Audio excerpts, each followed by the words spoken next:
জয় হিন্দ দোস্ত। Hello' guys, আপোনালোকলৈ নতুনকৈ ভিডিঅ' এটা বনাইছোঁ। এয়া মই দেখিছে নহয়, হেৰি বনাব লৈছোঁ, কি বুলি কয়, ব্ৰইলাৰৰ এটা সৰু ঘৰ বনাব লৈছোঁ। আপোনালোকে কেনেকুৱা হৈছে জনাব। ব্ৰইলাৰ ঘৰটো পুৰণি কাটিছোঁ, বনাম আৰু আগতেও পুহিছিলোঁ, বৰ্তমান আকৌ ব্ৰইলাৰ পুহিবলৈ ষ্টাৰ্ট কৰিম। আপোনালোকে ভিডিঅ'বোৰ চাই যাব আৰু মোৰ ওচৰত ব্ৰইলাৰ পাব।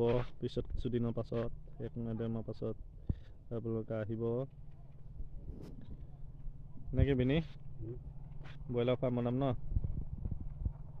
এয়া আমাৰ ভিনি, নিউটেল ভিনি, নাম আকাশদ্বীপ, দেখিছে নহয়। এই আকাশদ্বীপ ভিনিয়ে কাম লাগিছে মোৰ লগত। গতিকে আমি লাগি আছোঁ আৰু লাহে লাহে। আপোনালোকে ভিডিঅ'বোৰ চাই যাব, লাইক ছাবস্ক্ৰাইব কৰি যাব। তেতিয়া আমি হয় নাই কিছু টকা পাব পাৰোঁ ভৱিষ্যতে। কমেণ্ট কৰিব ব্ৰইলাৰ পুহিলে। বাই বাই, জয় হিন্দ।